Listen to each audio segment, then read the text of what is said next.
We're so glad you're here to join us for this important discussion about the impact of foster care in our community. My name is Michelle Ariones. I'm the Executive Director of Share My Smile. We believe it's really important that we join the conversation about the needs of foster care and adoption to be a part of helping businesses, foundations, community members come together to best support their success. Today, we have speakers from all of the major organizations that work with foster care in our area. Each of our presenters will speak from their unique perspectives and roles on the themes of the importance of and need for foster parents in the community, the impact of foster care on the community at large and the general population, the importance of and need for supports for the foster and adoptive community. We'll spend the first hour hearing from our speakers. After that, we will have a panel discussion. If during the presentation you have any questions, please fill them out on the note cards on your table. We'll retrieve those as we transition to the panel. We will answer all written questions we receive as best as possible, and if time permits, we will open the floor for open raise hand questions. If you have not already started enjoying your meal, go ahead and start. If at any time you need to use the restroom, just go out these doors to the right and down to the left, and it's right on the right-hand side. If you need anything during the presentation itself, myself, Mickey, any of our board members, Stacy Hodge, I'm trying to see who else is in here right now. I think they're all still outside. Teresa Edwards. We will definitely come to you and we will assist you. We want to make the best use of our time here together in the 2 hours we have, so we ask that you turn off your phones or put them on silent. Please know that the presentation is also being recorded to allow us to share the information in the future with those that wished to attend and were unable to do so.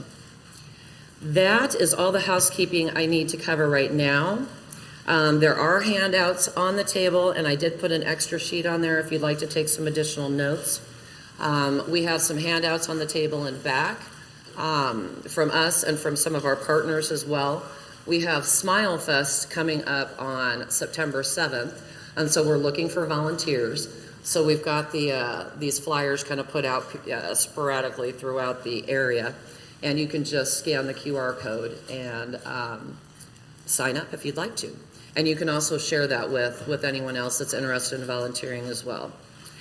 So that is all I have on the housekeeping. So to start us off today, we are going to start with Brooke Prucha. She's a social work administrator with Health and Human Services. Please help me welcome Brooke on stage.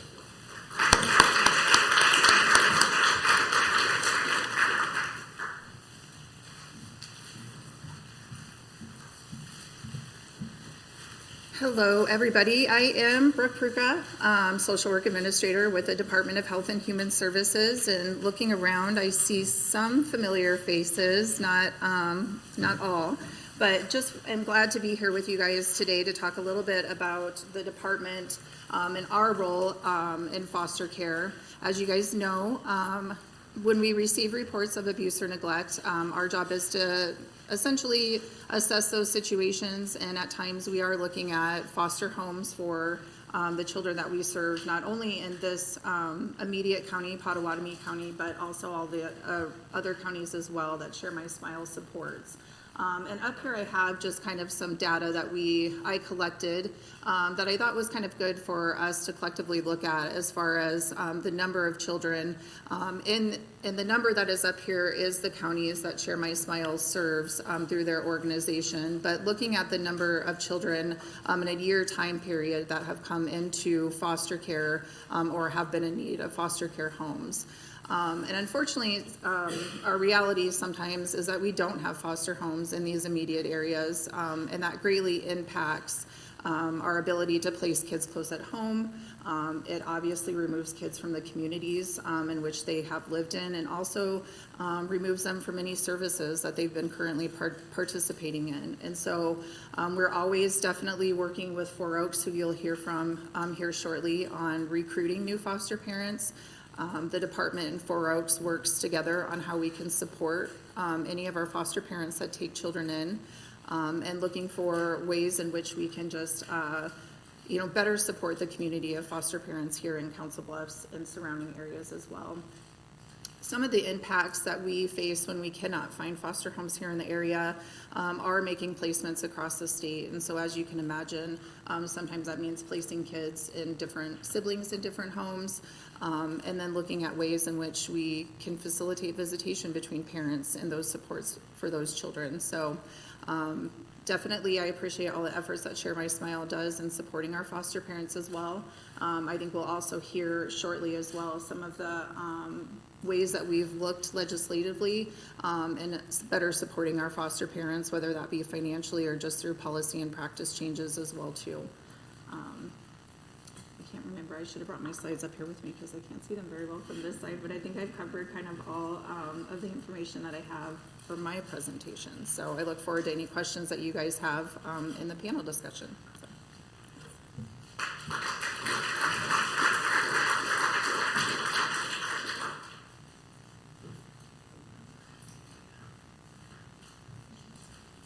Next slide, please. Okay, we have got Kai McGee from Four Oaks. Kai, if you'd like to come up.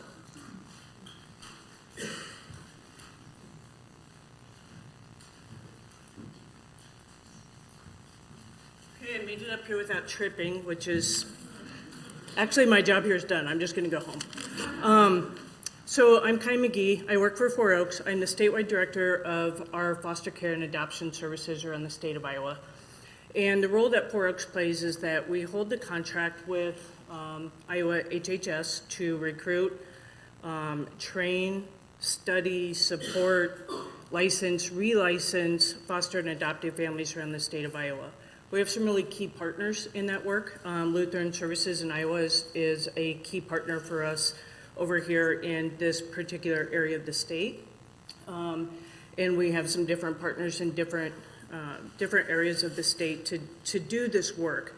What I would like to do, regardless of what my slide says, what I would like to do is ask each of you at this moment to think about, literally right now in the next 30 seconds as you're sitting here eating your lunch, what would happen for you if somebody came in and said, I'm sorry, something really, really unfortunate has happened, and we're gonna take you to unfortunately live with a stranger you've probably never met before.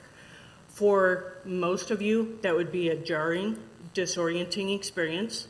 You may have children at home, you may have a significant other at home, you may have extended family that you're responsible for, you have pets that you would worry about how they will be taken care of.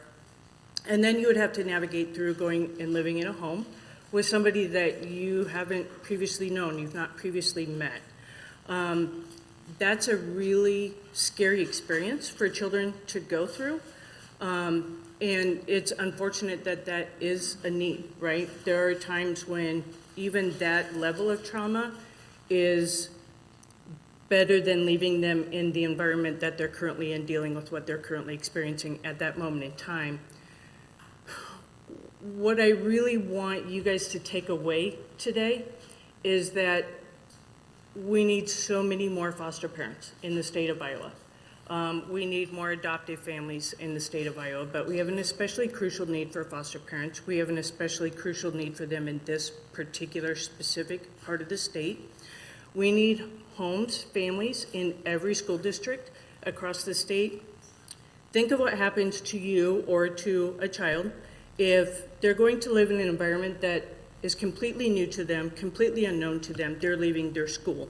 They're leaving their friends, they're leaving their daycare, they're leaving their primary medical provider, they're leaving all of those sights and smells and sounds and all of the things that they're accustomed to hearing to go live with somebody that they don't know. If we have foster homes in every school district, that means that when a child unfortunately does have to be removed from their home, we have a home readily available right there so that they don't have to leave their classroom. They don't have to leave their daycare. They don't have to leave their primary care physician that's been treating them since birth. Those are things that I would like you to consider as you're sitting here today. If every one of you walk out of here today and you go talk to 3 people you know, either personally or professionally, and you say, you know what? I just learned that we really, really desperately need foster parents across the state of Iowa. And you tell those 3 people that you talk to, would you consider being a foster parent? It's actually easier than you think. Or would you consider going back to your church or to your coaches league or wherever else and telling them that we need more foster parents in the state of Iowa? If even a handful of you leave this room today and consider doing that, then this will have been a success. I also need to point out that as much as we work with foster and adoptive families, we can't possibly meet all of their needs. And so our relationships with organizations like Share My Smile, they are able to step in and fill in some of the gaps to meet children's needs where we're just simply not able to. For example, right now we have a child in eastern Iowa who's getting ready to age out of the system, is starting college in the fall. We are kind of scrounging up resources and scraps from all over the place to put together enough money to send the kid off to college with a laptop, just to buy the kid a laptop, so that they can start their secondary education. Those are things that all of you can do through working with organizations like Share My Smile, because those are things that an organization like Four Oaks, as much as we want to, we just simply can't meet all of those needs. So I appreciate your attention, and I'm gonna get off the stage before I do actually fall down.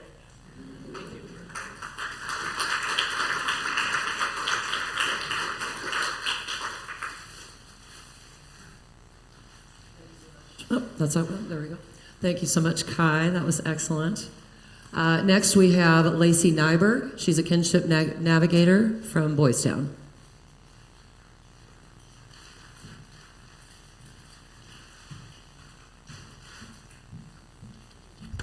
Good morning, everybody. My name is Lacey. I work at Boys Town.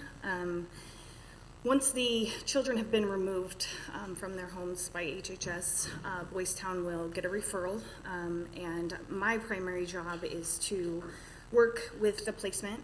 Typically that is a family member, an aunt, uncle, grandparent, or an older sibling, or it's a fictive kin, which is somebody that is a close family or close to the family. And my job is to provide them with support.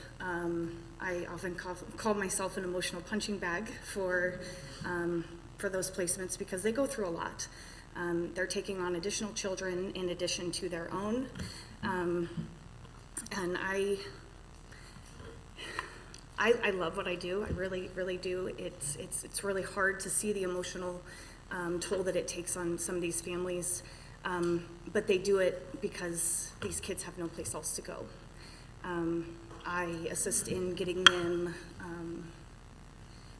applied for SNAP and WIC and Medicaid. I also will assist them finding behavioral health because these kids have been removed. They go through their own toll. Behaviorally, they act out. So I also link them to Four Oaks and getting licensed if that's something that they're interested in for foster care, and then assist in navigate the application process and find any barriers or assist in any barriers and help them navigate that. Thank you.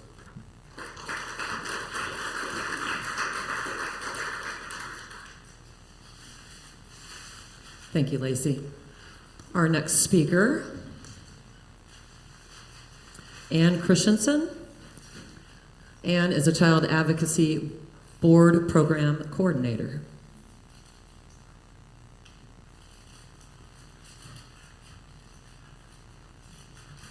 Good morning. Thank you for inviting me to be here today. I always welcome the opportunity to speak about the program and raise awareness about what we do.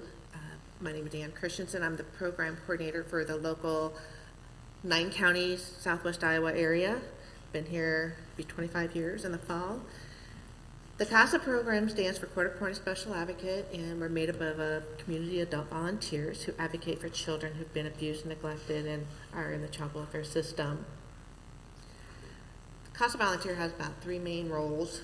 It's not limited to those roles, but firstly, they talk to everybody involved in the case. So anybody who knows anything about the children, the CASA volunteer can have conversations with those people.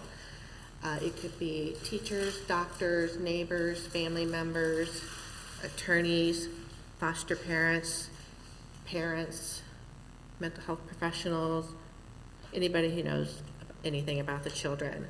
They are actually issued an order by the judge that they have can communicate with all of those people and gather that information. And with that, something that not everyone may know is the CASA volunteer can't always share information with certain people.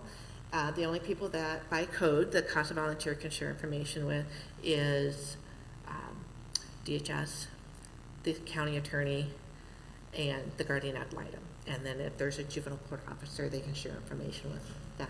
So sometimes, as foster parents, it might be frustrating that the CASA volunteer can't share information with you, but just know that's what the code says that we have to do. So we also take your information, though, however, and share it with other people. And so oftentimes, the CASA takes one case at a time as kind of a benefit. And so sometimes when somebody is trying to reach out to someone and can't get a hold of them quickly enough, we're kind of accessible. And so that's helpful in the sense of support, making sure that information gets translated somewhere that it needs to go. Secondly, we report to the judge. We submit a report to the court. So CASA volunteer takes all of their information and puts it into a report format in a factual and objective way and makes recommendations on behalf of the child. Lastly, they monitor to make sure, basically sort of a case management perspective. They just watch and make sure and watch and see if resources are being provided to the family. Are the families having access to the services that's been ordered to them by the judge? And asking questions, raising concern. And that is the one thing that we can do for anyone who's involved in the child's life, but in this particular case, we'll say foster parents. If they have a concern about a child or just have information about the child that they want to share, we can make sure it gets into the CASA report and reported to the judge.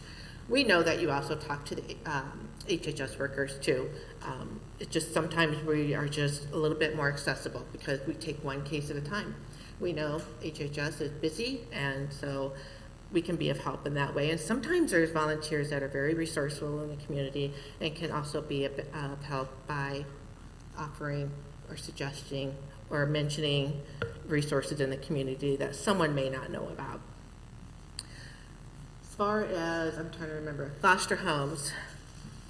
You know, I've been doing this a long time, and over the years I've really noticed how the kids are being placed farther and farther away from their home, their home school, their people that they know. And I think I'm stating the obvious, we need more foster homes. And I think that's just one thing that's making it really difficult for kiddos to remain contacts with their family, with their HHS worker, with if there's a CASA assigned to the case. Most of my CASA volunteers are full-time. They work full-time, and so, you know, when we get a case, a child's placed 2 hours away, it just makes it more difficult. It makes it more difficult for that child to be heard, to be seen. I'm not saying they're not, but it just makes it more difficult. I had a conversation with one of my volunteers whose daughter is a foster parent in the district, and we were talking about the effects of foster parents in the community. And we got to talking about the fact that I don't think people realize the need for foster parents unless they see it. So the foster parents that, when you're active in the community, when you're out there with the foster children that are in your home, and until that happens, until the intent, and then the evidence is there for people to see that there is a need, I don't know that people understand the importance and the value of why it's important to have foster parents everywhere.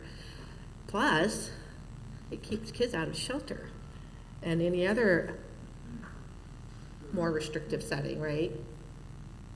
So one thing that we can do is, I guess, in my perspective and in my little world, because we don't have enough CASAs for every kiddo who's in foster care. So my experience is just based on, obviously, CASA, is that we can be of support in the way of what I mentioned before is we can share information that you share with us in our report so that it gets to the judge, and we can share it to anyone else that I mentioned before, HHS or the guardian ad litem. I mean, we all know that communication is just tough sometimes, and sometimes it just needs a little extra person to be that liaison sometimes. So I could go into a lot more, but I think I'll wait if you have any questions. So thank you.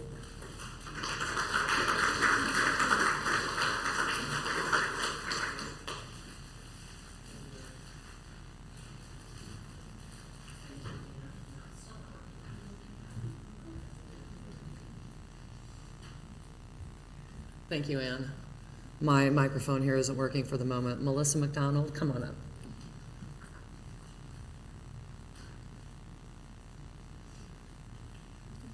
Good morning, everyone. After all that, I'm just a foster parent.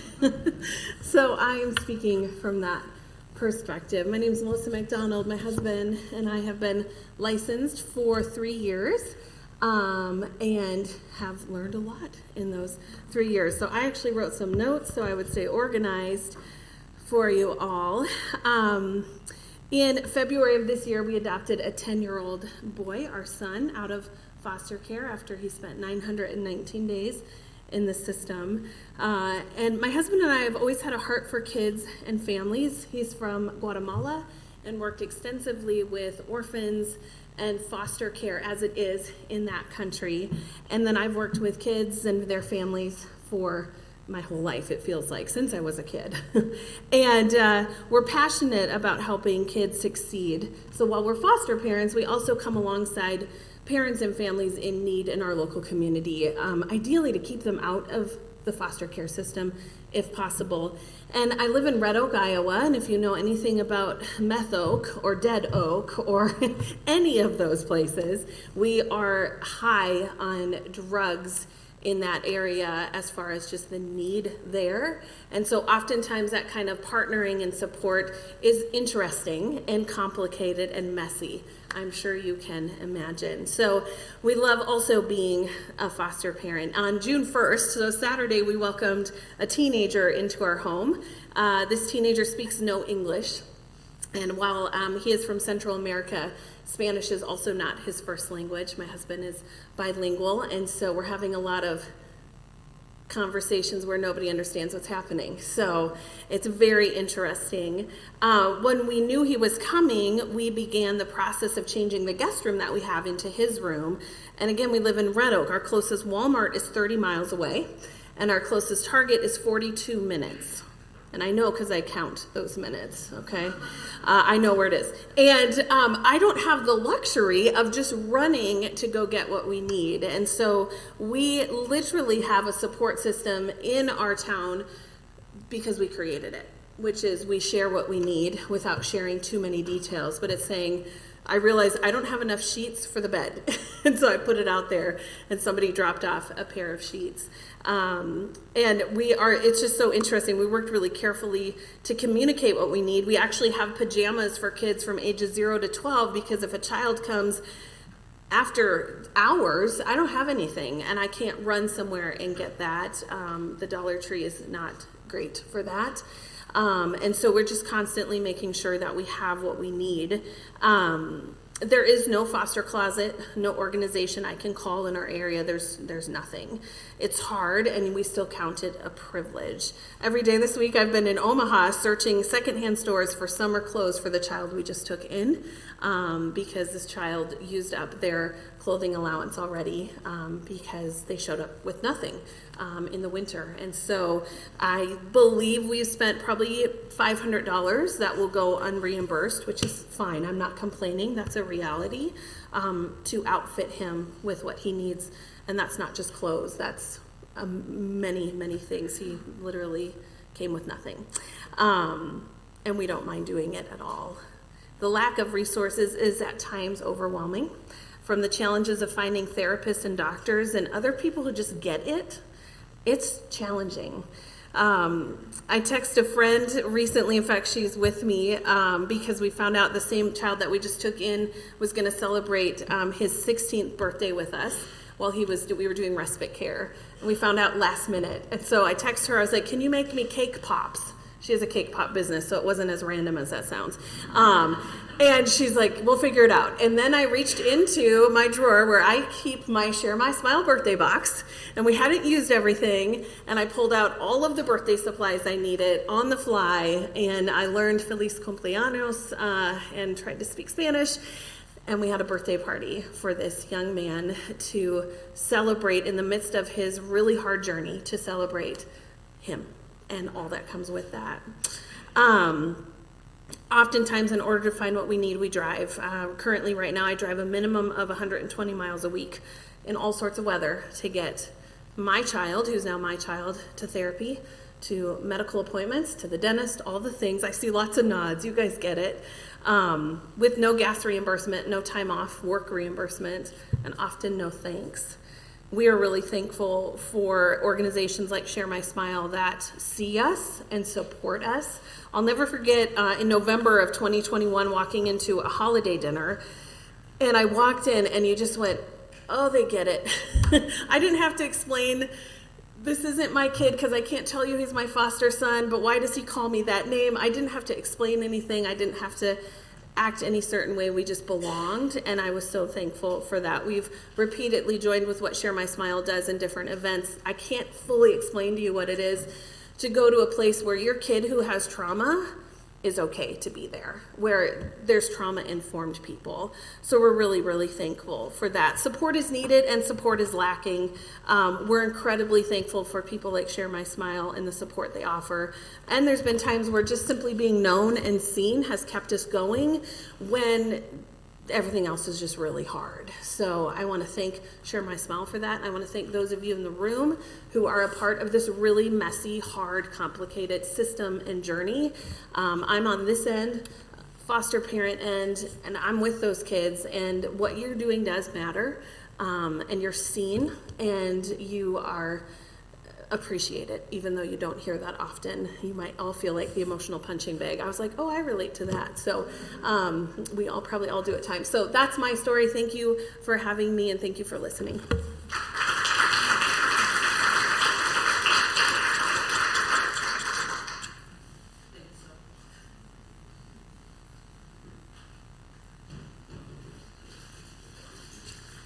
Thank you so much, Melissa.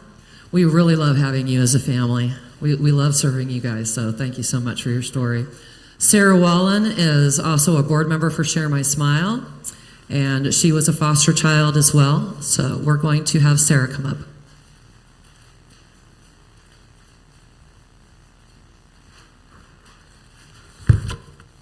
Good afternoon. Let me first start by thanking Chelsea Best for asking me to speak today and share with you my story and why Share My Smile has become an important part of my life. I'd like to tell you a little about who I am today.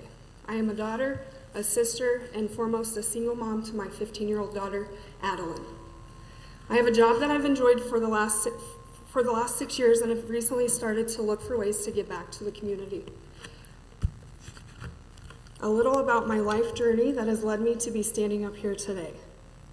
I was born in Houston, Texas in 1986, the oldest of 3 girls to a teenage mom who was in high school when I was born. My sister Sandra was born 13 months later, and then my youngest sister Samantha was born 18 months after that. I vividly recall the day we were taken from our home. My sisters and I rode silently in the back of a police car and shared strawberry Pop-Tarts. The memory of arriving at the orphanage in Texas, greeted by a bed that emerged from the wall, is still etched into my mind. In those moments, fear consumed me, and I wrestled with the notion that I must have done something terribly wrong to deserve such disruption. My sisters and I were then put in 2 separate foster homes. All I could think about was not being able to take care of my sisters. Being the oldest, I felt it was my responsibility. After some time had passed, my Granny Jackie, Papa Jim, and my Aunt Monica took us 3 girls in temporarily.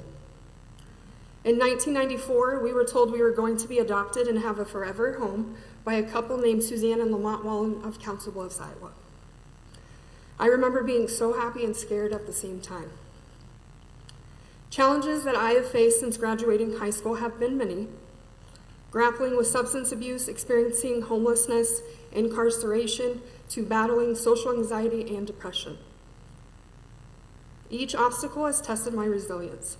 Low self-esteem and lack of confidence has been a constant struggle for me. It has been compounded by an inability to establish nurturing relationships and set healthy boundaries. Emotional intelligence has eluded me, leaving me feeling adrift in a sea of emotions. I've also wrestled with the pervasive feeling of never feeling good enough, and the sense of being an outcast in a world that often feels indifferent to my struggles. But amidst the darkness, I found a glimmer of hope, a sanctuary where I could shed my burdens and reclaim my power. The gym. About 7 years ago, I stumbled upon the gym. It became my fortress of solitude. Within these walls, I discovered the transformative power of physical exertion, the rush of endorphins, the clarity of mind, the sense of empowerment that comes with pushing past perceived limits. The gym became my escape, granting me the belief that I could conquer any obstacle in my path. Yes, the scars of my past run deep, but the gym helped me so much. During the last year, I started to see a therapist who has been teaching me about brain spotting therapy. The little girl inside of me that has been running and hiding out my whole life has found a new way of addressing my trauma. Trauma that my adopted parents never knew about. I didn't want them to worry about me, so I kept it in and buried it in, not realizing what it was doing to my life. With each session, I peel back layers of my past, reclaiming pieces of myself that were lost to darkness. My challenges have not defined me. How I have been able to confront them with courage and strength defines me. It is 2 Corinthians chapter 2, verse 10, "For when I am weak, then I am strong." Although my journey has been lonely at times, I am reminded that I am not alone, that we are all interconnected, bound by the common thread of humanity. As I reflect on my journey thus far, I am reminded of the profound truth that we all have a role to play in shaping the world around us. Whether through volunteering, mentoring those in need, or advocating for systematic change, we possess the power to create a more supportive and inclusive community, one where foster children are not just seen, but heard, valued, and embraced. When I Googled Share My Smile and read about how they support families, how they understand the concept of hiding behind a smile, it felt like they knew me without knowing me. I knew right then and there I wanted to get involved with Share My Smile. I became involved with Share My Smile last September at Smile Fest. My 15-year-old daughter and I volunteered that day. We met so many of the people involved with Share My Smile. The warmth and compassion I received from everyone involved with Share My Smile touched me deeply, reminding me that true community is built on empathy, understanding, and a shared commitment to uplift one another. With Share My Smile and Play, we have the opportunity to significantly improve outcomes of foster children in our community. They provide a supportive network with access to essential resources. Share My Smile empowers foster families and children to navigate the challenges they face with resilience and hope. Ultimately, with Share My Smile, we can create better outcomes for foster children by providing them with the support, resources, and opportunities they need to succeed. Through our collective efforts, we can build a brighter future for all children in our community. Please join me in supporting Share My Smile, whether it is by volunteering your time, donating money, or just spreading the word and sharing our message with friends and family. Thank you.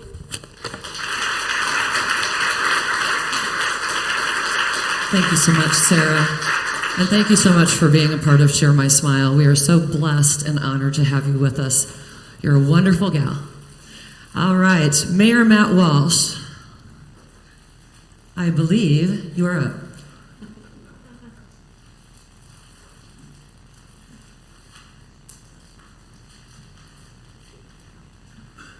Well, good morning, everybody. And I am certainly not an expert in this field, but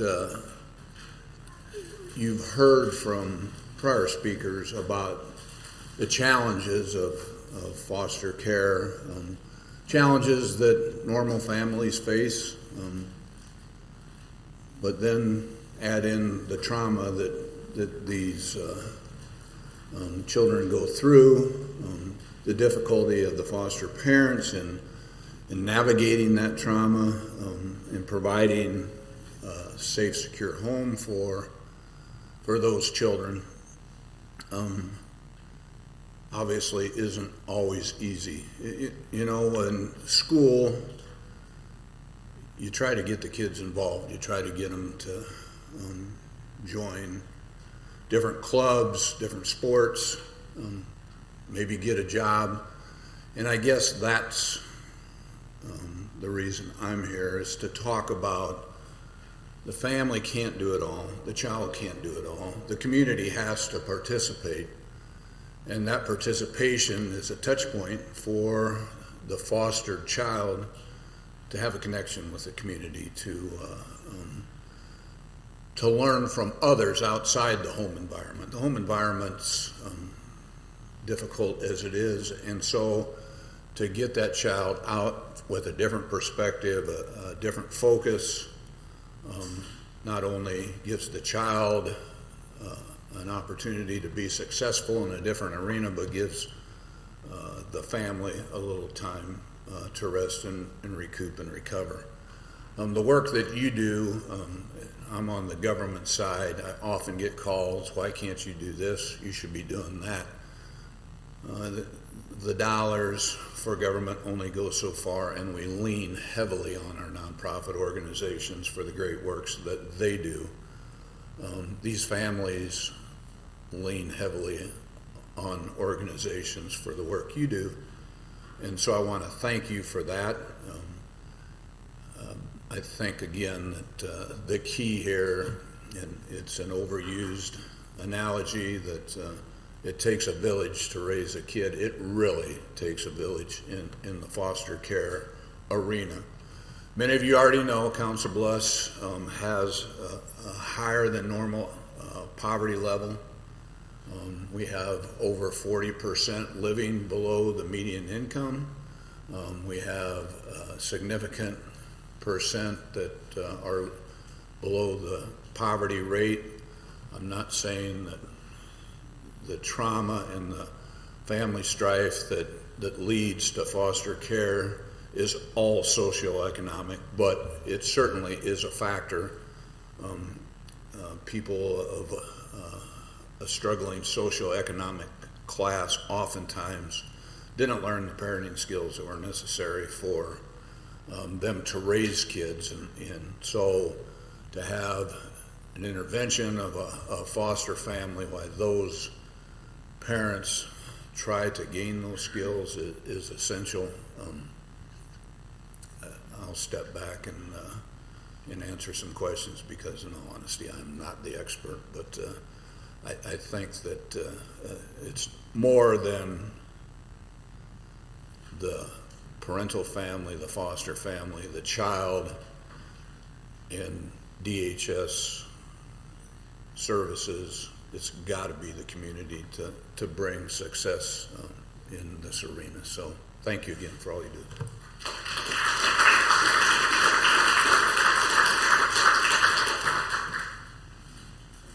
Thank you so much, Mr. Mayor. The mayor has actually worked with Share My Smile for years now, and he has been so incredibly supportive, and we thank you very much for helping us. Okay. All right, Chelsea Best, founder and board president of Share My Smile. Just stabbed my finger with a staple, so we're doing great. Thank you guys so much for being here today. It really means a lot to me and a lot to our team that you took the time out of your day on a work day to be here, to be a part of this conversation today. So thank you for being here. The role of Share My Smile amid each of these organizations that we partner with is collaboration. It's imperative that we work with every agency connected to foster care and adoption to best support the families that we are here to learn more about. The role of Share My Smile for foster and adoptive families is to be a support. As our speakers today have shared, the need for foster parents is really, really great, right?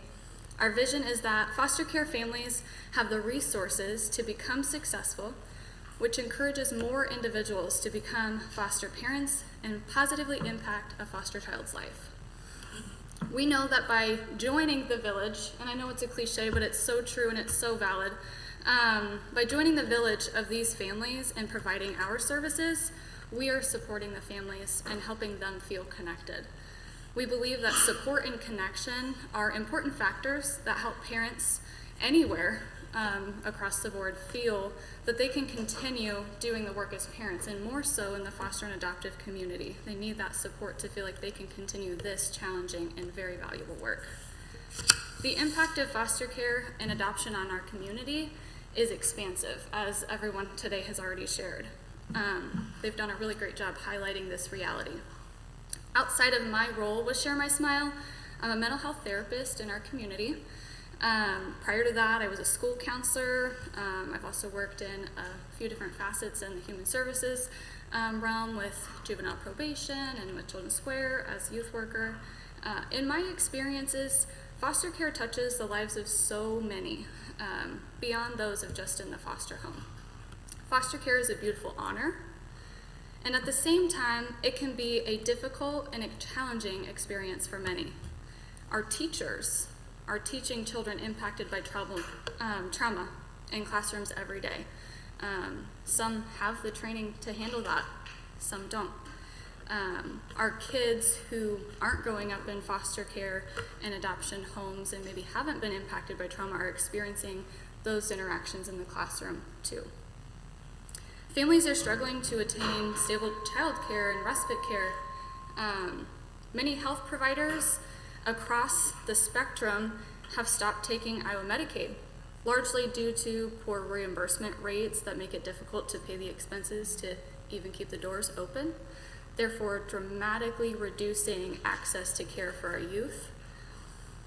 This is a topic that I'm really passionate about. Obviously, that's why Share My Smile is here, which is exciting. And everything everyone else here has spoken about really points to the importance and the truth about foster care. That while yes, this is a unique population, it's not just specific to those that are in it, but it is most definitely something that impacts the general population and our community at large. The need for support and resources for our families and children is paramount.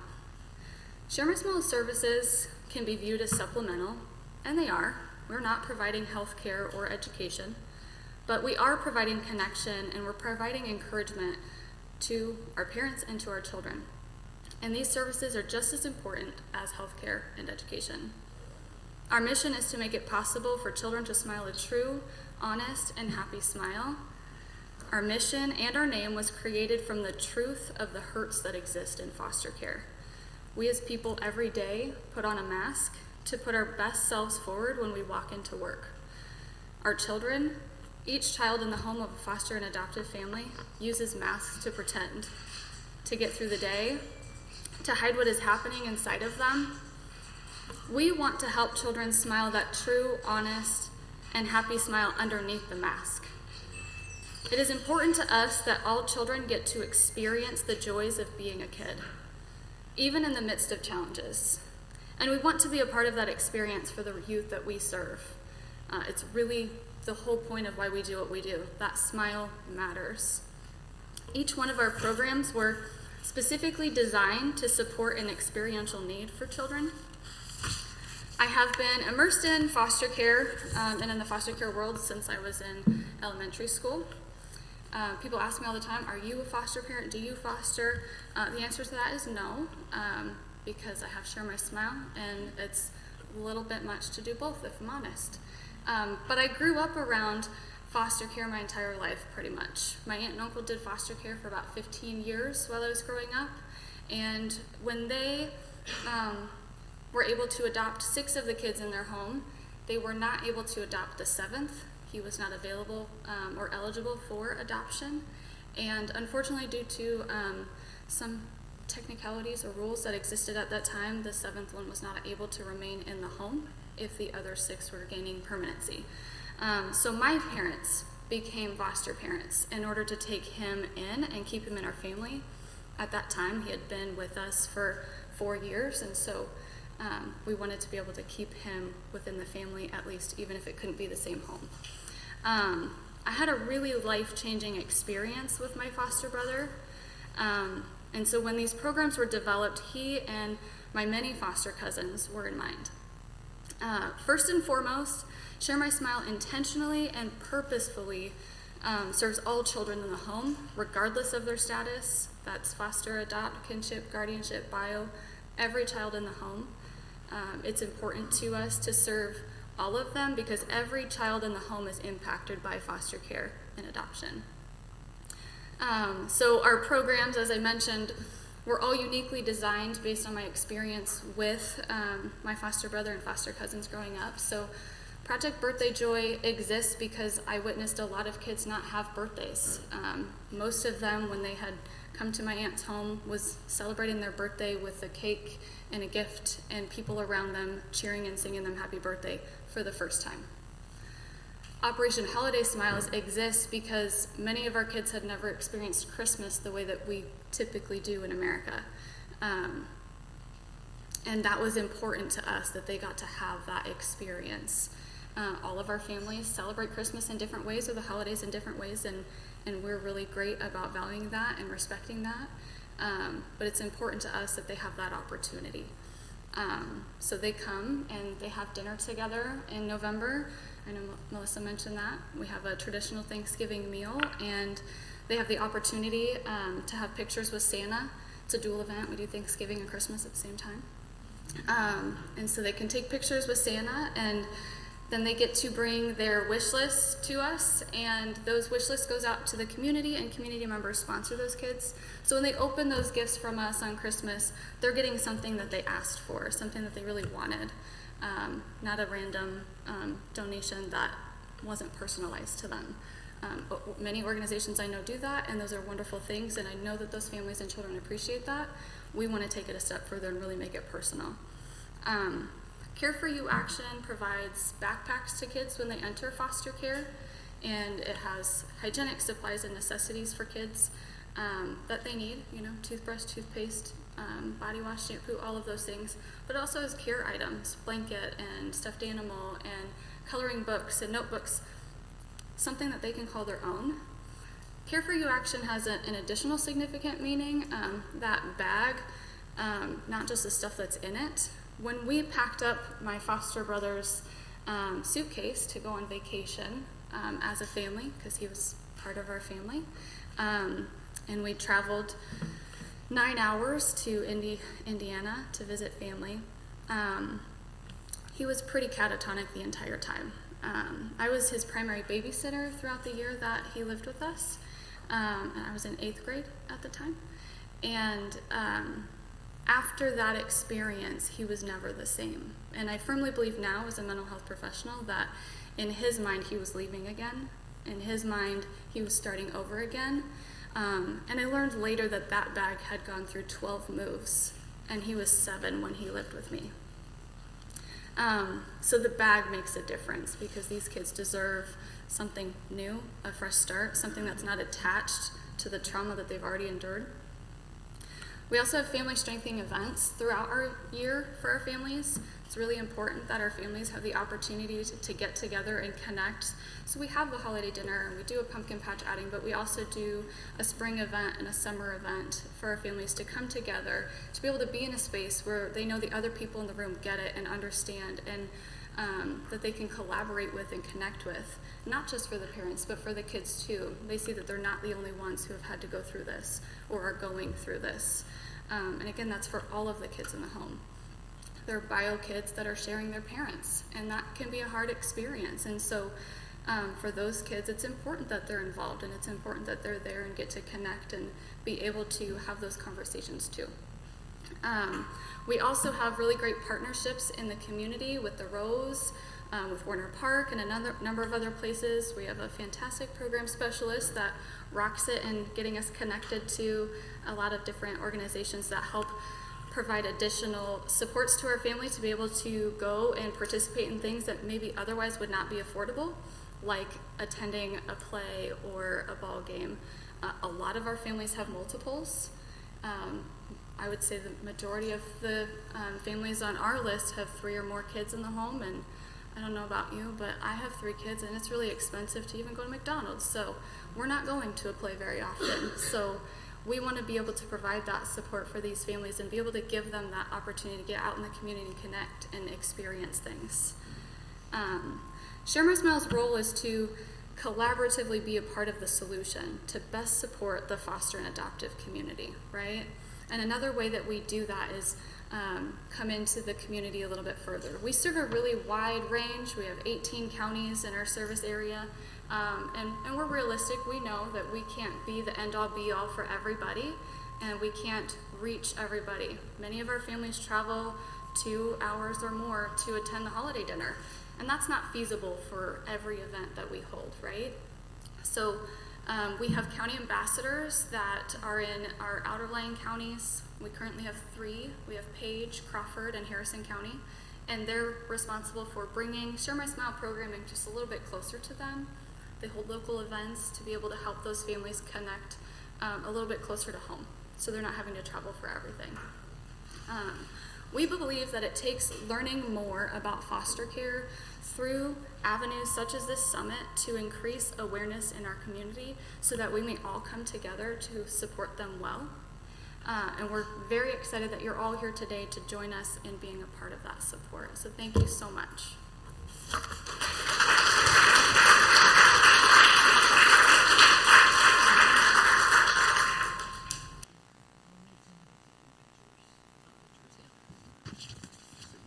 Check. Test. Check 1, 2. Check 1, 2. Test 1, 2.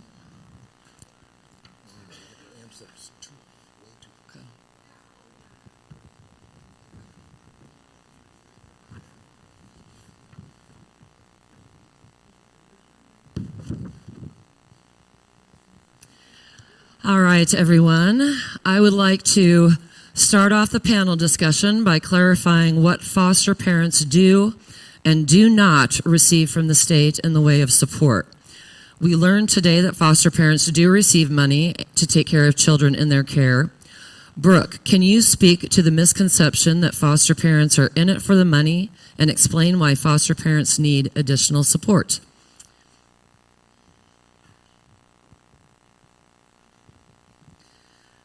All right, so is this, you guys can hear me okay? I can't tell if it's on or not. Okay, all right, better. So I'm sure you all know foster parents do get what we call a monthly stipend to take care of the kids that they have in their care. Price range, or I guess that money that they receive does fluctuate or depend on child's ages, and also difficulty of care. If they are taking in kiddos that you need constant supervision, have some mental health disorders, health concerns, that would result in them receiving extra money. Any of our foster kids that are placed in foster care also do receive Medicaid, so they're eligible for that service as well too. But a lot of times we hear from people in the community when we're out meeting, or even our parents that we're working with, that foster parents are in it just for the money. And they're not. They're not getting paid enough is really the truth of the situation. And I had shared earlier, we did just pass, legislation did just pass for foster parents to receive a pay and increase for the amount that they receive for children. And so that's a positive, but it's still not enough for the day-to-day care. Think of our own kids. If you have kids at home, we have the responsibility of transporting them to sports, to their appointments. How many of our kids grow out of their clothes so fast? We do have some extra stipends for like clothing allowance, but that's only time limited. So the money that they do receive does get spent quickly for all of the activities and things that they need as well. So.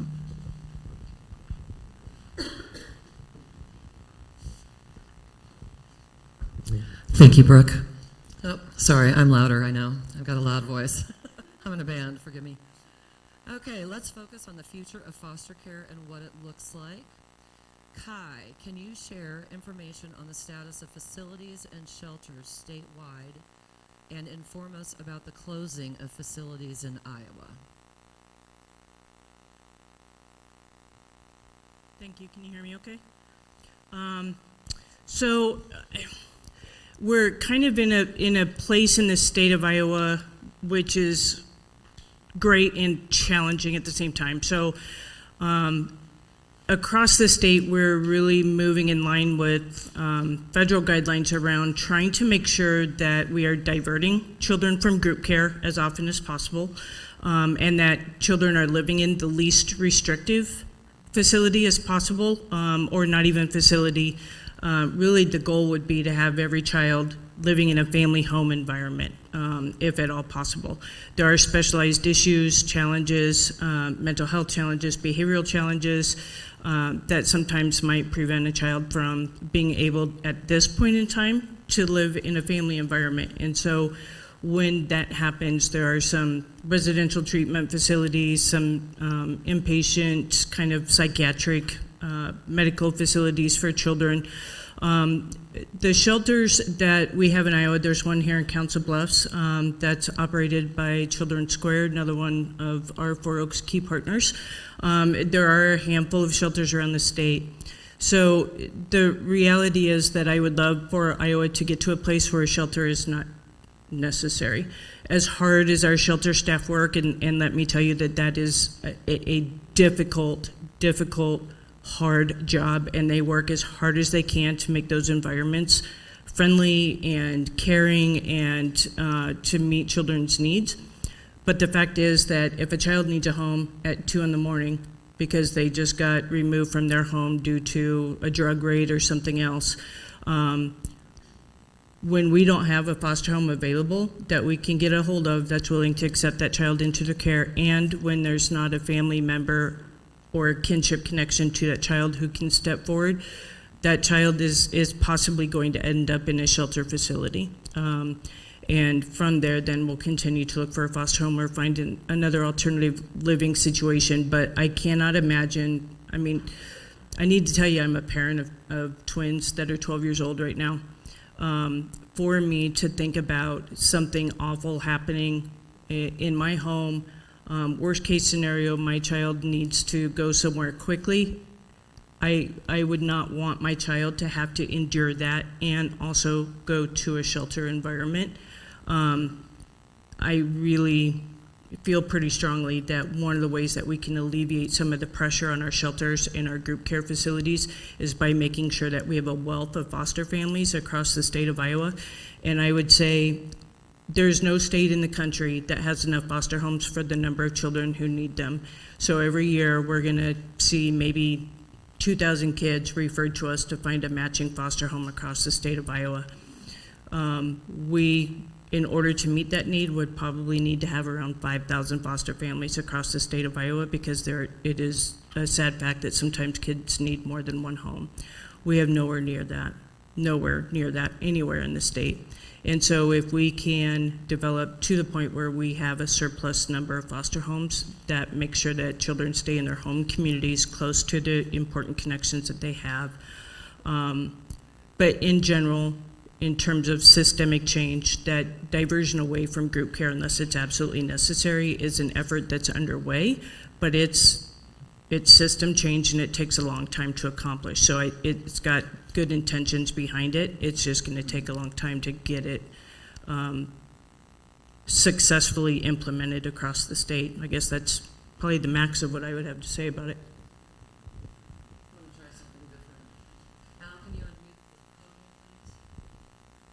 I'll ask the questions from up here, and Kai, this next one actually goes to you and Mel as well, and you can just pass it down.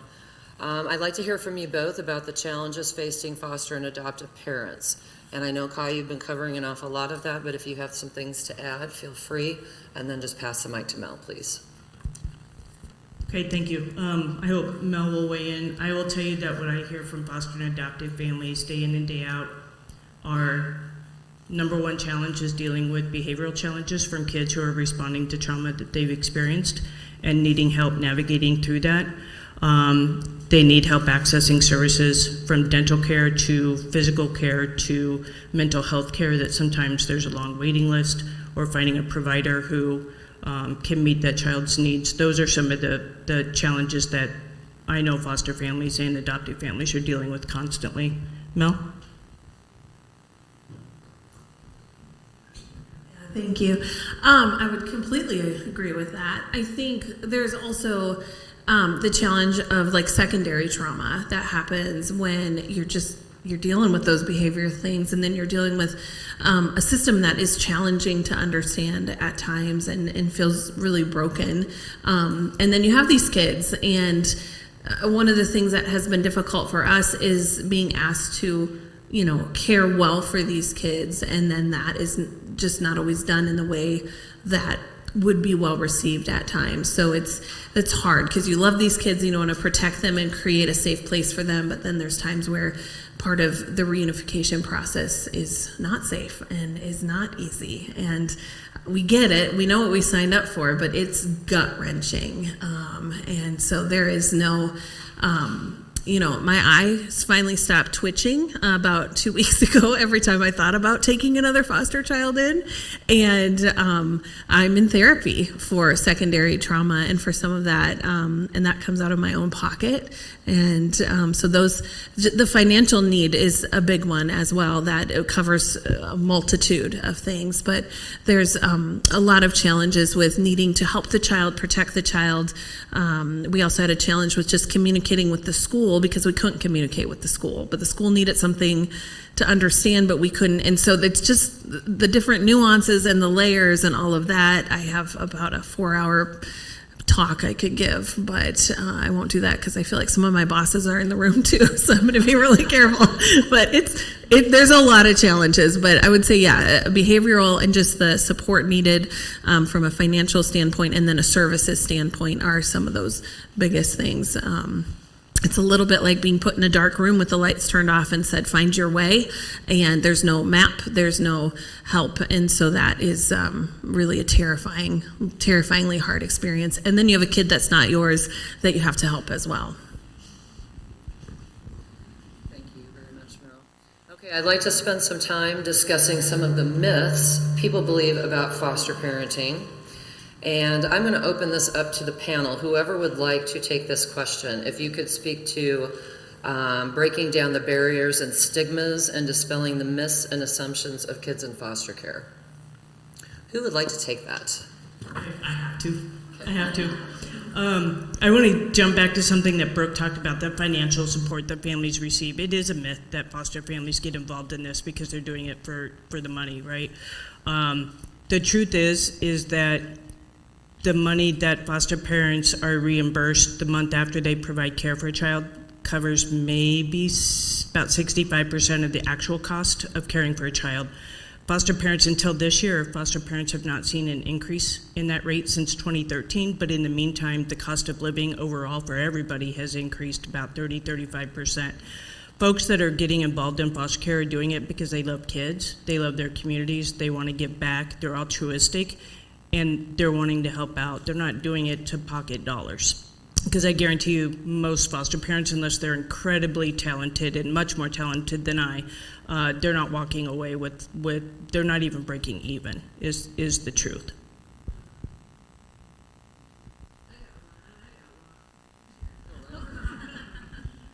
I think one of the myths is that we are in it just to adopt babies. And that's not true at all. And foster parents, especially if you went through good training, and we did. There's my trainer, Deb. I hope it's okay. I said that you trained me. Hopefully I'm a good poster child for that. But reunification is the goal. And we have a 10 and a 16-year-old, so no babies there. But that is a myth that I've seen as well. The money one was a big one. And then the myth that it's just... There's this needy myth that, well, you're just really needy, so you need these kids. And I'm sure there's some broken, really special people that do it that way, but in general, it's really desiring to help and really seeing a need in the community and a need to serve kids and families. maybe for the older children too. I think the myth that once they age out of foster care, they're ready to take on the world is certainly a myth, and they oftentimes have not developed the skills necessary to navigate that transition.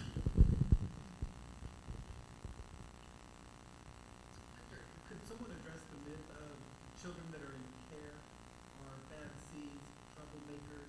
That's the biggest negative perception, especially the adolescent age children. What would you say to those people to dispel that?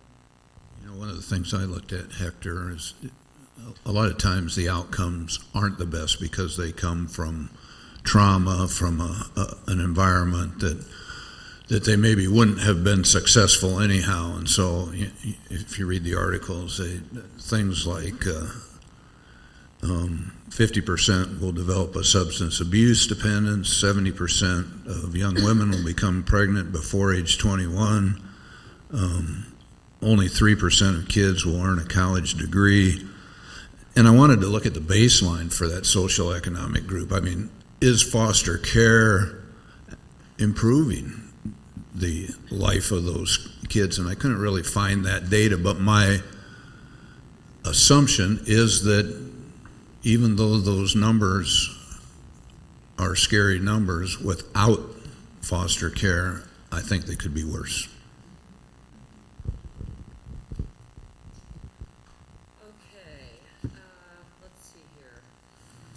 Let's go ahead and explore how communities of color are impacted by foster care system and how they can make a difference. Kai or Brooke, could you please touch on the community impact of foster care for minority families?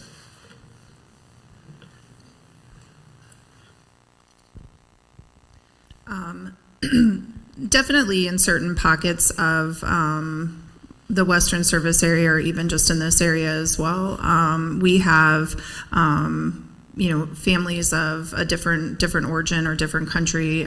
We serve a lot of in certain areas Hispanic families.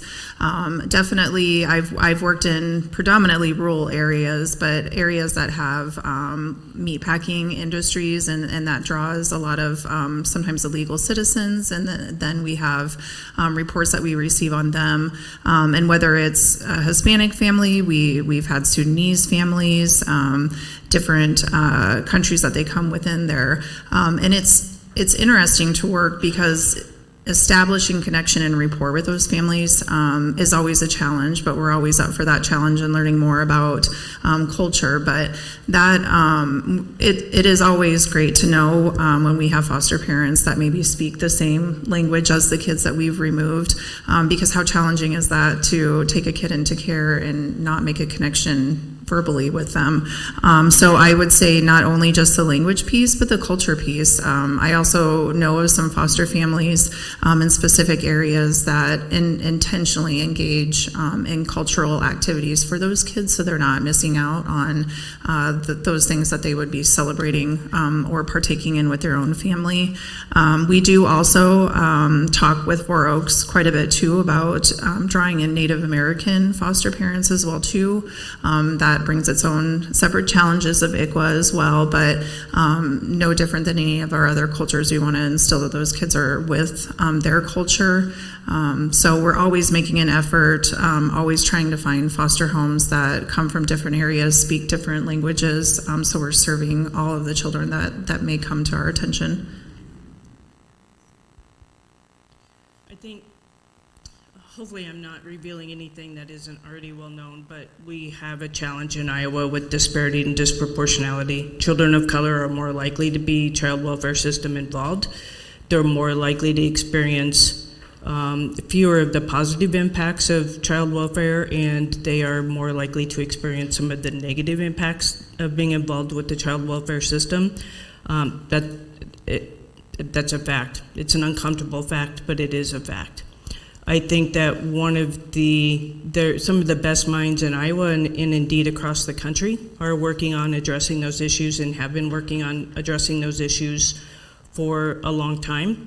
I think that the most immediate solution that comes to mind for me is that if we can have a child placed in a home that speaks their language, that is familiar with or from or representative of their culture or racial heritage, you're going to reduce the amount of trauma that a child would experience if they were to end up in a home not familiar with foods, doesn't know how to care for a child's hair and skin in an appropriate way, for families that practice a religious tradition different from what the child has experienced in the past. Like, if we have people who are members of communities of color, we absolutely treasure and embrace having them come into and become foster and adoptive families, because they are very much desperately needed to reduce some of the immediate trauma on an individual level of being involved in a system that has some significant challenges with disparity and disproportionality.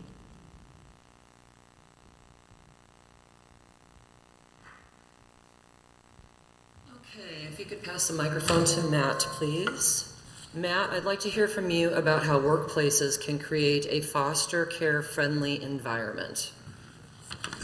Well, I think that one, there has to be intentional focus in the workplace. They have to seek out foster care employees, because I think they need a little special handling. Again, and I don't think this kid was a foster child, but I just wrote a probation letter for a kid coming out of prison that I thought was a good kid, and I think he still got potential. But he told me one day he was 18. It was high school was ending, and so was his life, and so he had no future. And so we have to make sure that these foster kids, especially transitioning out of foster care, realize they do have a future and are employable and can earn a living. And so we all deal with employees with different skill levels and different emotional levels, and make some effort to accommodate those. But I think, especially if you're aware that they've come out of the foster care system and you've intentionally tried to give them work skills, that you work with them in special handling situations so that they can move forward with their life.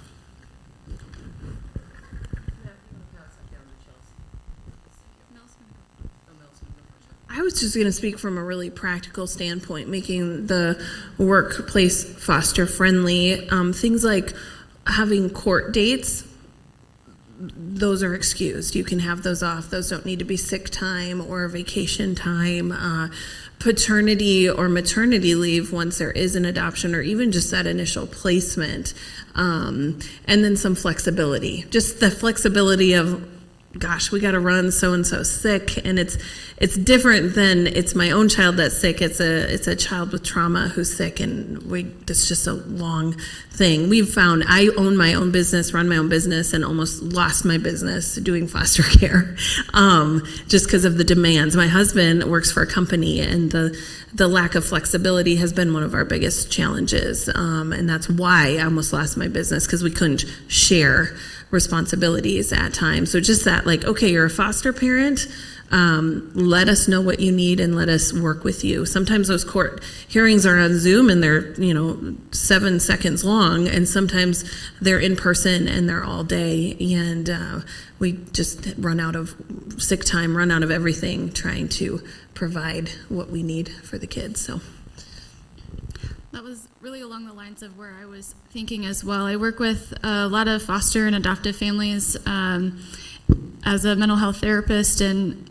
I think, court dates, yes, but also we have families traveling to take their kids to therapy, and, they have to take that time out of work in order to do that, and not everybody has a job that affords that flexibility. And so having, as an employer, the flexibility for your staff to be able to attend those things for their kiddos and to be able to do that for themselves too. I have parents that will, sacrifice the time at work and work extra hours, come in early, stay late. I have a number of families that do that in order to make up their hours, but then they sacrifice time for themselves, so they're not in therapy because they're giving all of that time to make sure their kid gets their needs met and gets that support. And so I think that those are really important things to pay attention to as well.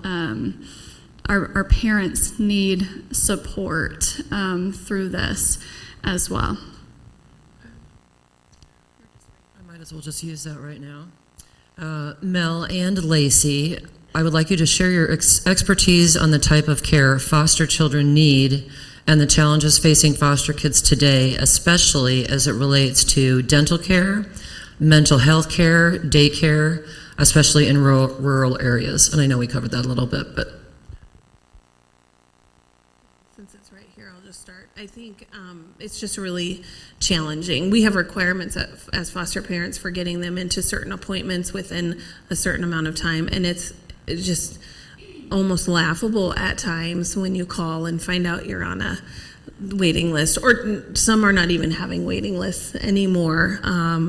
In our case, our kiddo needed to get a mental health review, and it was a 9-month waiting list, and the court was in 2 weeks. And I'm like, So that's a big challenge. Is like, I think Chelsea mentioned it, there fewer and fewer are taking Medicaid, and even if they are, there's an attitude about it sometimes, and that can feel hard. A bonus, I would say, in a rural area at times is because you know everyone.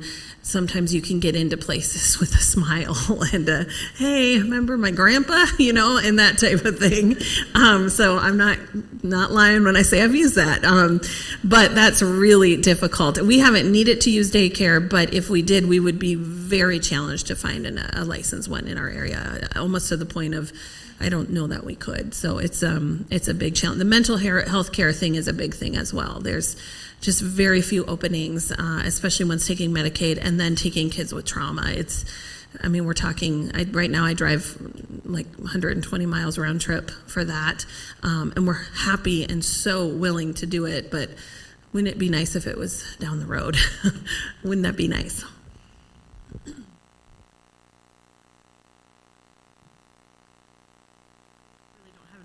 Mel, you did a great job with that. I do know that one of the biggest challenges right now for a couple of my families that I'm serving is daycare.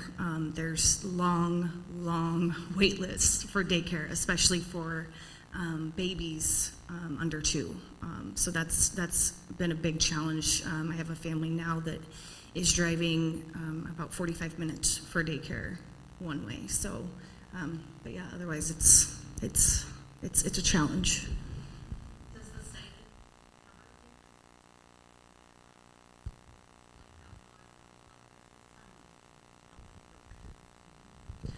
So we do have a system in place. So the stipend is not intended to be used for childcare. So there's a separate funding source for child care assistance. I will say though, and I know Mel said she doesn't use childcare, but there was a childcare rate increase, and that didn't align necessarily with what the department reimburses. So we did have some grant funding that helped pay for the difference in cost, but just like any other grant, that doesn't last forever. So that's another issue that foster parents will encounter in the future, is the difference in pay. And just to Mel's point, there's not lots of childcare agencies out there able to take kids, and so just finding the challenge of finding a daycare and then dealing with the extra cost. So.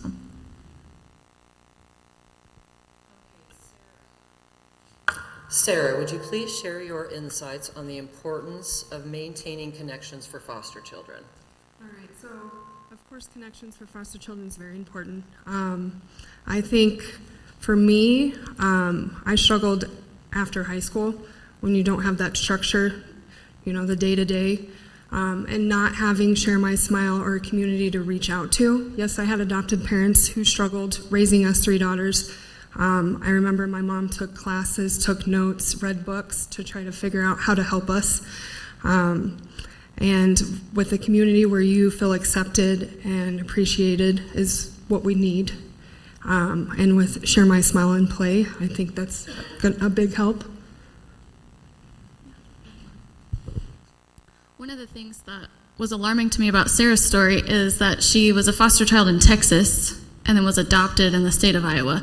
And she shared with me that the family that adopted her had a connection in Texas, which is how that happened.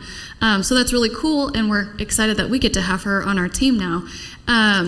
But in general, imagine living your whole life, and you might only be, how old did you say again when you went into foster care? Before 8, So 5 years old, and your whole community, everything you know, completely changes. You go into foster care, and then when you're adopted, you go to a completely different state, and you don't have any ties to what you knew before, And here, where we're at now, I know that our team works really hard, and I know the caseworkers work really hard to keep families connected to the children and children close to their families, but that doesn't always happen, right? And I think that's such a huge just thing to really notice and pay attention to, because I struggle if I can't talk to my mom or if I can't talk to my friends, and we're asking our kids to do that because there's no other option, right? And so the more that we can do to wrap around these kids and encourage people to get involved in foster care. And there are a lot of challenges to foster care. I know that's been mentioned. Foster parenting is not for the faint of heart. It is a lot of hard work,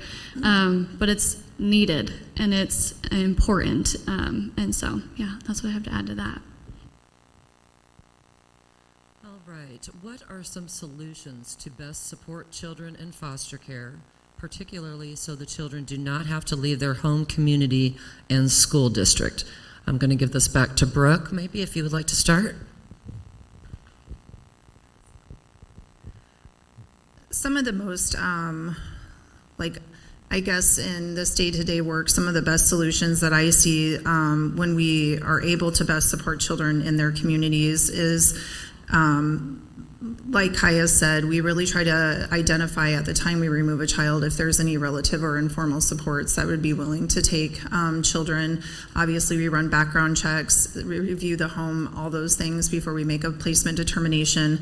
But honestly, that is the best support. If you know somebody who is struggling, and sometimes we've had teachers even who know that situations aren't great at home. We make those connections if we have an assessment, and those people sometimes are willing to become that placement for kiddos. And even if it's just a friend or you're a neighbor down the street or somebody that you know these children, speak up and offer your willingness to help. It may not necessarily need to be placement, but we're always looking for people who can help support in any ways, like helping supervise visitation with kids, helping create, like Share My Smile does, special experiences for kids over holidays. We work really well with Four Oaks. If you are a relative or someone who has a relationship with a child who unfortunately has to come into the care of the department, we try our best to get expedite situations when we can, so we can get our relatives and informal supports licensed if we're able to do that. Because even our relatives, Lacey works with, in the kinship program, relatives and caretakers who are not foster parents, but her goal kind of is to, how can we help you become a foster parent? Because for our relatives, we recognize here today we don't pay our foster parents enough, but we don't pay our relatives anything. We've kind of made some changes in the recent past to support them, but that's very temporary.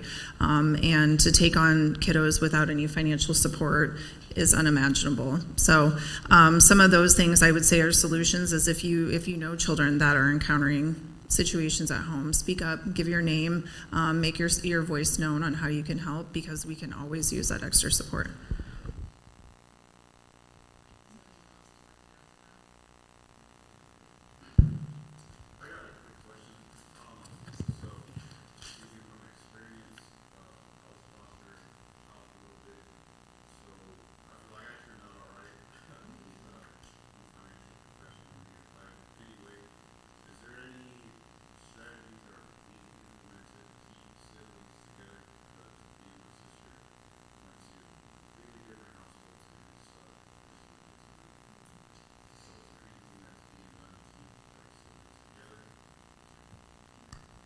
Yeah, anytime that we encounter, siblings that have to come into care, it's always the department's preference that we find a home that can take both of the kids. And unfortunately, sometimes in crisis situations where, like Kai mentioned, it's 2 a.m. and we need a placement, shelter is not able, and we do get some contact back from foster parents, that becomes the reality of splitting siblings, sorry. But we're always looking at finding the placement that can take both of them together. It's not okay, we've got a home, so we're done searching. It's always the constant conversation of, do we have another foster home? Do we have an aunt or uncle, grandma, grandpa, somebody that they know that would be willing to take all of those kids in? And we've taken big steps in the last couple of years, again, of if you're a relative or somebody that knows somebody and you would be willing to take placement but you're not a foster parent, we can still approve those parties, and we'll work with you diligently on how you can become licensed so that you can get the same benefits as the foster parents, and the support as well too. So those are kind of some efforts. They're still not completely there's still going to be cases where we don't have children placed together, especially larger sibling strips. Like we've had a couple recently in the last year of 7 kids that have come in, a couple different, and we're probably never going to have a foster home that's licensed for 7 kids, but we try to maintain that connection close together as well too, as well as making sure we're having sibling visits on a regular basis. Brooke, also, what resources do you provide for a child that has been abused to help them not live in fear? And this question is from Chubbs, Bikers Against Child Abuse, Eastern Nebraska chapter. Yeah, I think that it's not uncommon for any of our kids that enter care to ask that our foster parents or caretakers bring them in for evaluations so that we can get the right treatment. Like Mel has said, and I think all of us here at the table know, lack of resources and providers are something that we deal with every day. But we will get those kids on wait lists. We're creative in figuring out if there's telehealth or alternative placements that, like Mel said, she can pull some strings and get some kids in. Sometimes we have those strings as well within the department and relationships that we've built. But we know any kiddo that comes into our care has some type of trauma. They have some type of abuse, and so that is always the first and foremost in our heads is what do we need to do? Like, what services do they need to help process through that trauma? Okay, I've got a couple other questions here from the audience as well. That's you. Are there any preventative measures, programs, or supports that are being implemented to birth families to help them before children are being removed from the home? Who would like to take that question?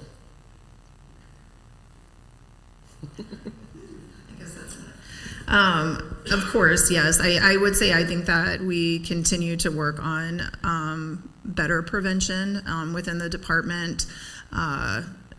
Certainly, anytime we encounter a family because someone has called and made a report, our goal is to plug in anything we think that can help before we have to do a removal. That is absolutely the last thing that we want to do is remove kids from home. I know that that's kind of CPS's rep is that's what we do is come in and remove kids, or we get bonuses for how many kids we removed. That's totally not true.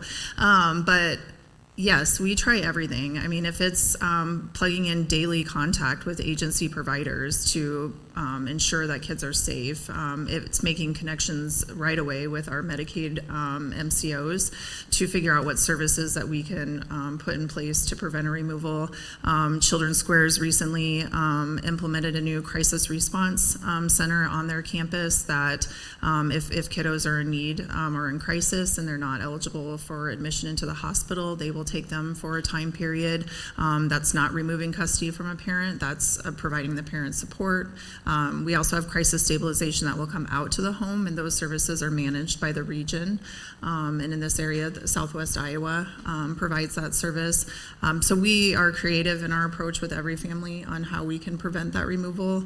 But unfortunately, sometimes that ends up being the case, but we try to continue those services that we implemented to prevent the removal onto the placement.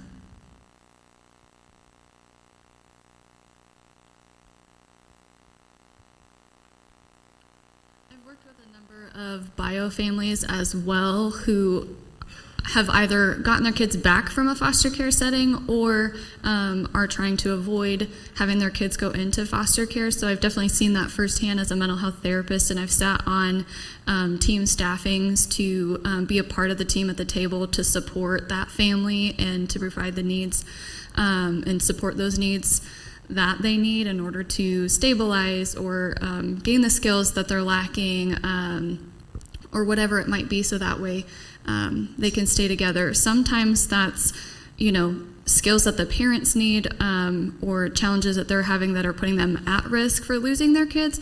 Sometimes it's behaviors from the child and the challenges that they're facing as an individual that's making it hard for the parent to be able to parent them. And so it can go both ways as to why that table might come together to support the family, but I've definitely seen that, and I know those teams work really hard to try to keep the family intact. Can I just add a follow-up to that, and maybe it's for the mayor, with regards to the police.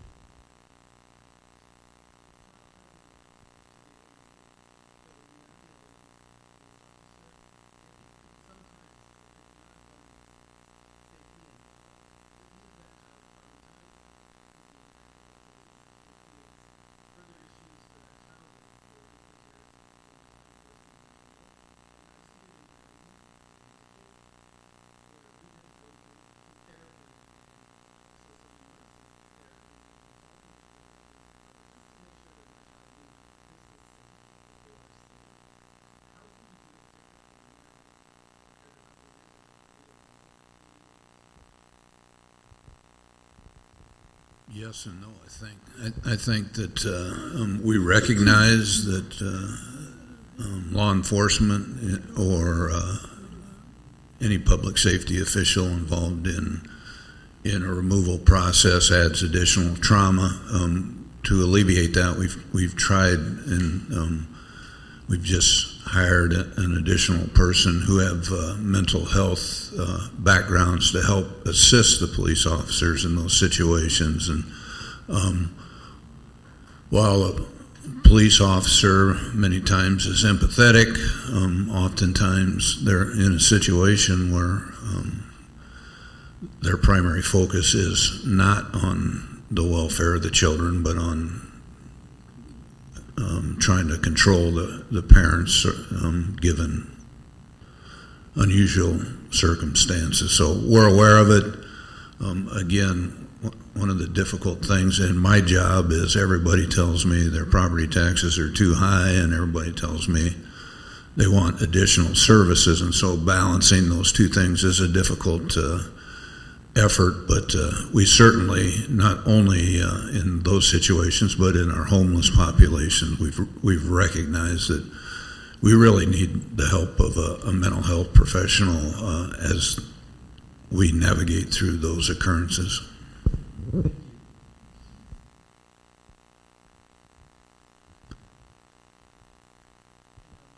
Confuse myself with the two microphones.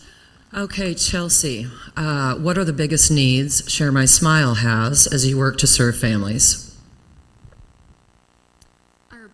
So first, we are always collaborating. I'm a firm believer of not duplicating services and, doing something that someone else is already doing well. So we work really hard to collaborate with other agencies that are also serving our families, and how can we work together to best support them and come together. As an organization, I think the two biggest needs that we have to keep our doors open and to keep being able to do this work for our families is manpower and finances. I'm sure that's like the most boring answer ever, but it's the true answer. We have to have those funds in order to keep doing the work that we're doing. We were volunteer-led for the first 11 years of our organization, which is pretty exciting. But when we hired staff in 2021, obviously our financial needs grew, but our growth as an organization also almost tripled. We are serving well over 250 families and more than 550 children. when we first hired staff, we were at 100 families, you know, and we're in 2024. It's only been 3 years having staff. I don't even think we've hit the 3-year mark. That would be September. So it's a pretty big deal for us to be able to grow and serve more and more families the way that we are, and to be able to help them feel like they can do this hard work and hopefully encourage other people that they're capable of it too.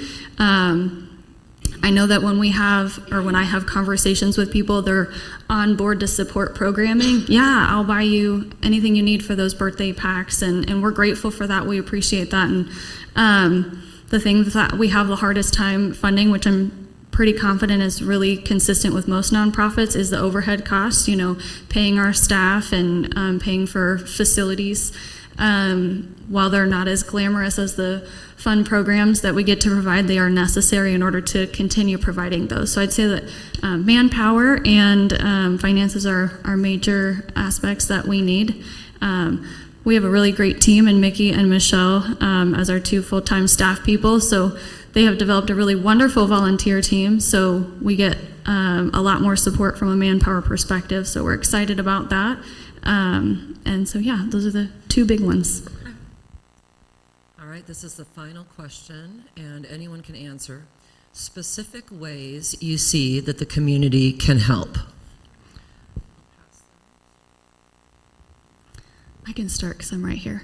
I think the biggest ways that the community can get involved, whether it's with Share My Smile or another one of the agencies that are up here, is to volunteer, right? Just get started and ask questions and participate in the foster and adoptive community. And I think adopting an attitude of you are also a part of the foster and adoptive care community, even if you're not fostering and adopting, right? It impacts you too. This is random, but my cousin once participated in this TV show called 6 Degrees to Martina McBride, and they all had to make it to somehow connect with her within 6 steps. My cousin was able to do it in 3, but I would almost bet that most of us in this room have 2 or less connections that would be needed in order to find somebody they knew who's been impacted by foster care. And so with that in mind, we're all impacted by it, right? My kids are impacted through Share My Smile, but I know that there's foster kids in their classrooms, and so they're friends with kids who are impacted by foster care or adoption, and that matters. We need to be recognizing that this is a whole community matter.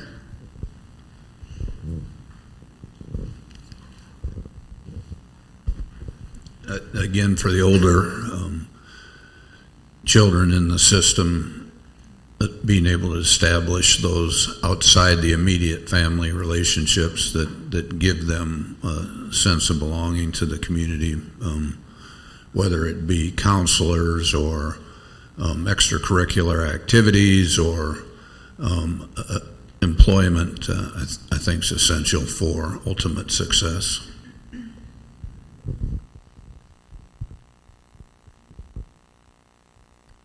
I would say my specific ask would be if you work for an organization who would host a lunch and learn, if you are a member of a faith community that wants to learn more about foster care adoption, if you have family and friends that are curious, want to know more, whatever the situation is, please reach out, talk to your personal and professional contacts, let them know we need foster parents. And then people like myself and Hector and some of my other colleagues in the room will do everything we can to help ease the process as much as we can to help folks become foster adoptive parents. I also would encourage everybody, you don't have to be a foster adoptive parent to help out. Getting involved with families at the community level when they're at risk of abuse before anything happens. Wrapping yourself as support around helping caregivers and professionals. All of those are things you can do. Every one of you belongs to the child welfare system, so all of you have a role to play. I in particular would like to see more foster families, but I'm sure, as you've heard, other people here have other ways that you can get involved and serve.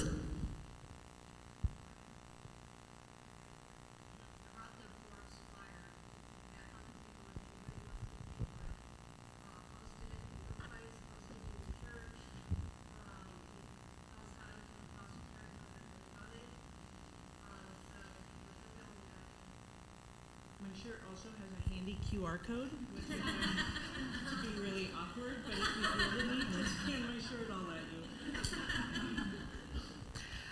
I just wanted to say that I'm guessing many of you foster parents have heard from people who aren't foster parents say, I don't know how you do what you do. I could never do that.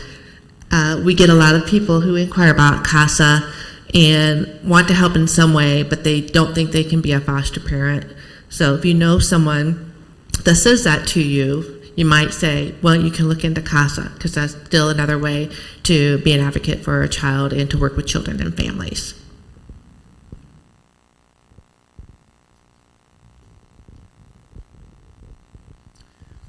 Okay, thank you so much. Can we take any questions from the audience?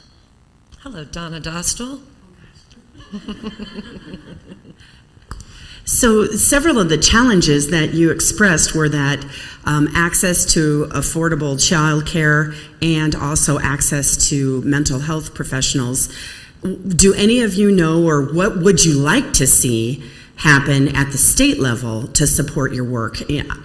Reimbursement rates, one of the reasons that you can't find folks that will take Medicare is because they don't, or Medicaid, right? Sorry, Medicare is for folks like me. But Medicaid is because the reimbursement rates are really rough. And that's the managed care organizations that manage that. So what would you like to see, or what are you seeing? Is there any hope in that regarding reimbursement rates? I know that there's a lot of discussions statewide about access to child care. That's a different story. It comes from different things. But the reimbursement rates for mental health professionals has been an issue for years. Who would like to answer that?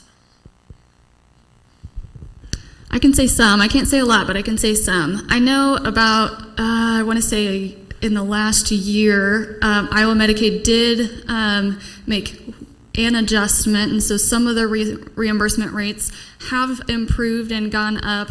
Not a great deal.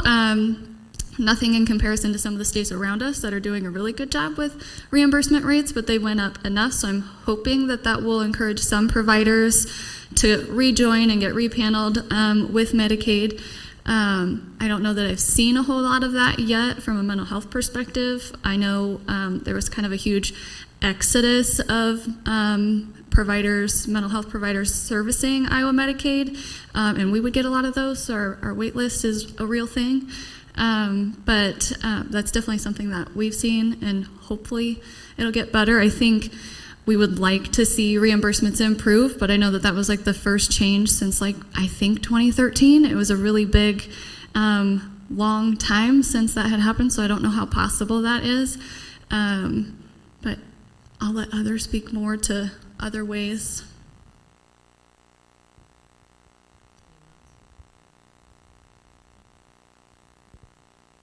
I would just say on our level, to add to what Chelsea has said as well too, and to kind of answer your question on access to services, each of our managed care organizations do provide staffings, case management to cases that we have, and the departments really kind of push back and challenge them on letting them know what the uniqueness is to each of the children that we serve, and how can we help them, really challenging them on helping us find service providers as well too, and explaining that person they found is too long of a commute for somebody to go, or just doesn't realistically make sense on a long-term basis.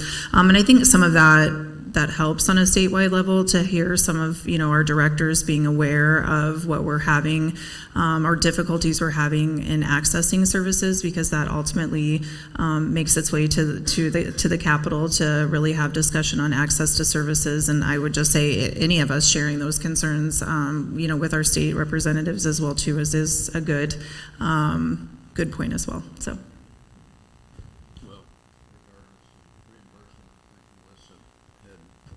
Referenced it earlier, demand far outstrips supply, and so it makes it really difficult to, I had a person that I wanted to get help, and the police chief told me, well, we can do a 72-hour hold on them, and then they'll schedule an appointment 7 months out that they'll never show up for, and it just doesn't work. Anyone else have questions? Hello. I can talk. Okay, sounds good. So just listening to some of these conversations, and obviously there's a huge focus on basic primary needs, security, a home, clothing, shelter, food, mental health. But what about, small businesses like photography, like senior pictures or newborn pictures or dance classes, or like, is that something that is useful to be like, I own a dance studio and I can let 2 foster kids dance for free? Or is that just like adding to the plate of things to do with foster care and all those? Like, is it healthy? Is it silly? Like, It's not silly. So we really try to partner with all businesses and organizations that are interested and willing to be a part of the conversation and being part of supporting families. So, for example, we partner with the Hub, and they provide free birthday passes to our kids so that way they can jump during the month of their birthday, and we send those in our party packs. We partner with Fostering Jiu-Jitsu, and they provide 3 months free so kids can try it out and see if that's something they might be interested in. And they also have a program as part of their service where kids can sell jams to raise money for their tuition if after that 3-month period tuition's not an option. We also partner with businesses in other ways. We work with Central Perch, and we're currently selling our candles there to help fundraise for our program. So I would say there's always a way for anybody, an individual or a business, to get involved, to join the conversation and to join ways of supporting. And we workshop what that could look like. We don't always know the answer, but I know that there is a way to get connected and get involved. And a great way to start is, for example, this coming fall in September, we have our Smile Fest community-wide awareness event and also fundraiser. So any businesses that are interested in getting involved, we're looking for sponsors. We need sponsors for the event. I'm really careful in explaining that the actual cost of our event is low to put on the event. The majority of all of the sponsorship funds goes towards our programming and being able to provide services for our kids. So any businesses interested and willing to become a sponsor for our event and to have a table to promote what they have going on and ways that they might be able to connect with or partner with families too is great. We have vendor booths as well. So there's just a number of ways that can get involved, and it's never silly. Yeah.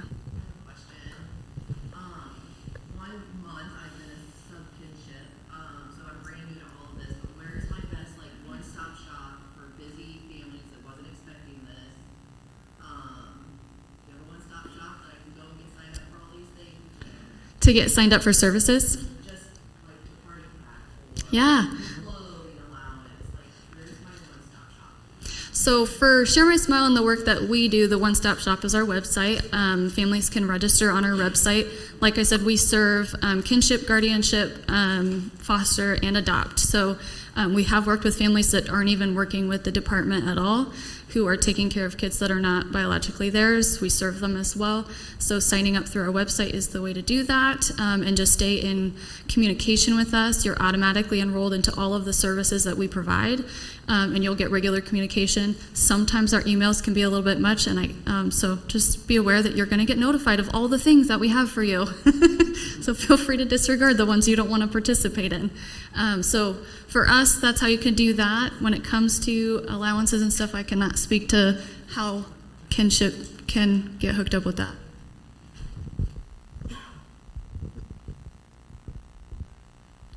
Sure. So if you're providing kinship care, and I would assume maybe that's through the department or you have a department caseworker, that's where I would start. The services that Lacey talked about today is offered to every one of our families. There's not any like checklist of things that have to. Really what Lacey's job is to come out and provide support from you in the same ways that we provide support to parents, but in a unique way because you're the kinship provider or relative caregiver. And then really the kinship navigators do a great job of connecting with the HHS worker as well too, and just kind of expressing, maybe some of the struggles that you're having, or hey, she doesn't know about that, and they can kind of bring that information. So if you don't have a kinship navigator, it's like I said, available to everyone. on. And I would just talk to your HHS worker and they can get that referral in for you.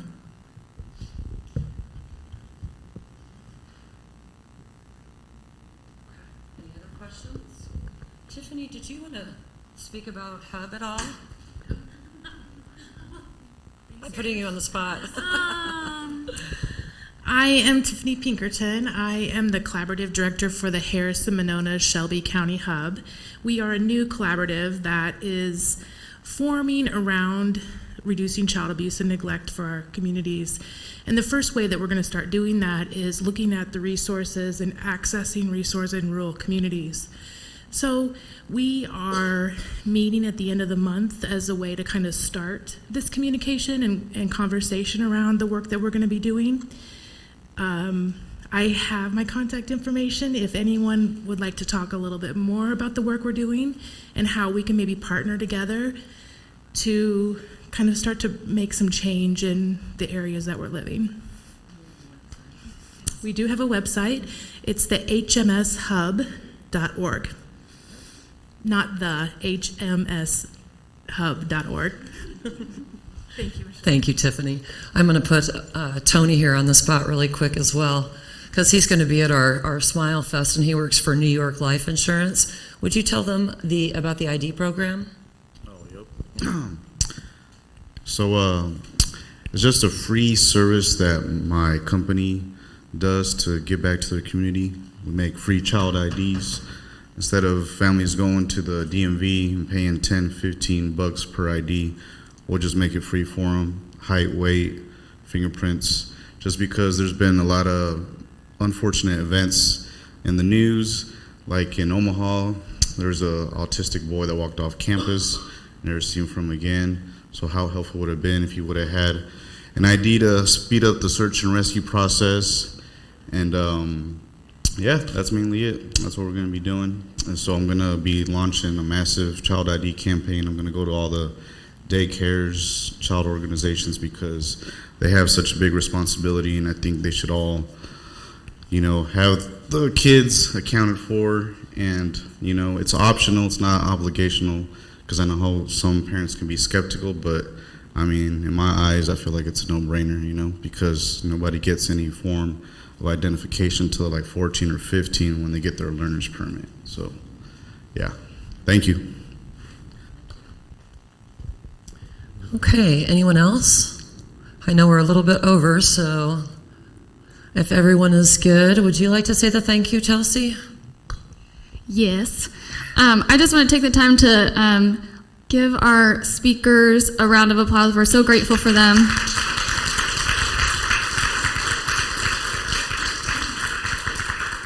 So it's our first year holding this event. It's really important to us that we become part of the conversation on how we can help educate the community on how important foster care and adoption is and how we can all be a part of the solution to wrap around these families and these children. So thank you so much for being here today, for giving us your time and attention, and for joining the conversation. We'll be around. If you have questions, please feel free to come up and ask. And we're thank you so much for being here.